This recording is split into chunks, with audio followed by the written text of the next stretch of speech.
Ya por último, para final, este repaso o esta descripción de métodos de métodos de derivadas, vamos a ver uno que como tal no hace falta decirlo, pero es interesante estudiarlo, que es el caso de una función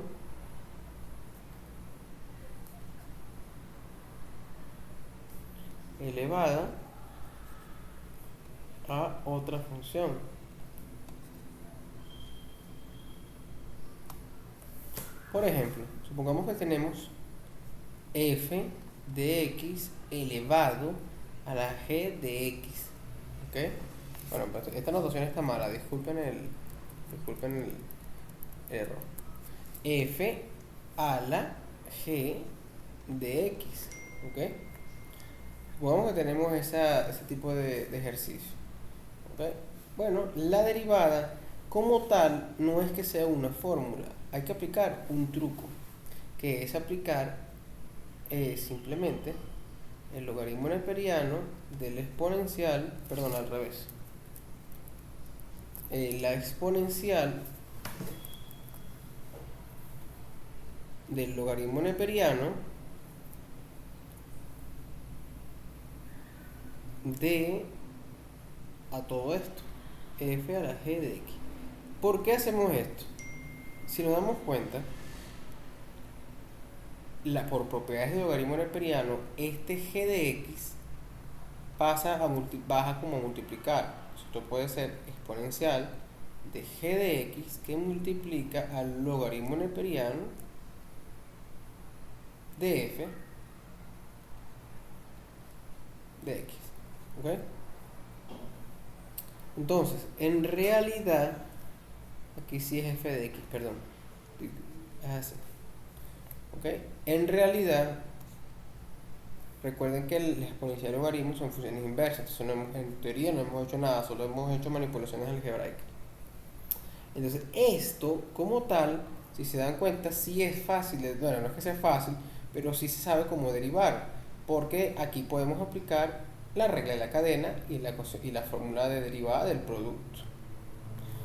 ¿Cómo sería? Bueno, vamos a hacerlo. Solución. No, para derivar esto es igual a derivar esto.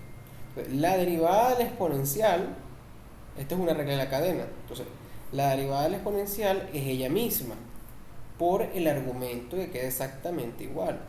G de x por el logaritmo neperiano de f de x, que multiplica a la derivada interna. Pero la derivada interna es un producto.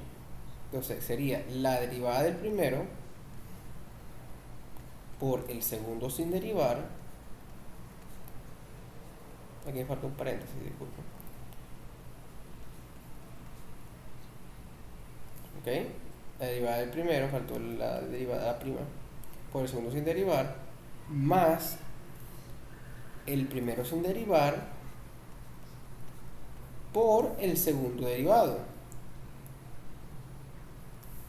¿Y cuál es la derivada del segundo? Bueno, tenemos un logaritmo neperiano. Entonces la derivada del logaritmo neperiano es 1 entre f de x, porque es 1 entre x. Pero recuerden que esto que está acá internamente es un producto con una regla en la cadena. Entonces, la derivada del primero por el segundo sin derivar más el primero sin derivar por el segundo derivado. Pero el segundo derivado es una regla en la cadena también. Entonces, la derivada del segundo sería 1 entre algo, y ese algo es f de x, por la derivada interna, que sería f' de x. Y cerramos el corchete. En conclusión, vamos a volver a escribir esto: la exponencial de g de x por el logaritmo neperiano de f de x, que multiplica a g' de x por el logaritmo neperiano de f de x más, bueno, g de x que multiplica a f' de x sobre f de x.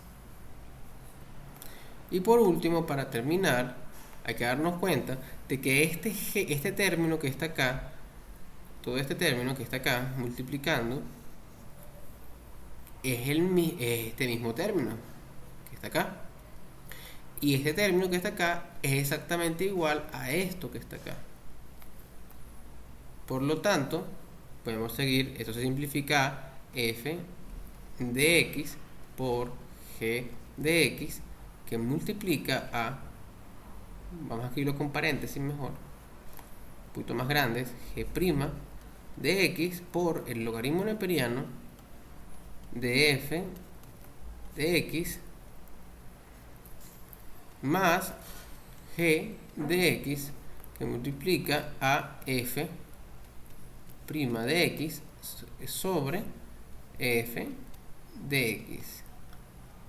¿Okay? Ese es el resultado de la derivada de una función elevada a otra función. Ahora, a manera de ejercicio, esto va a quedar para ustedes: hagan la derivada de el coseno de x elevado al seno de x.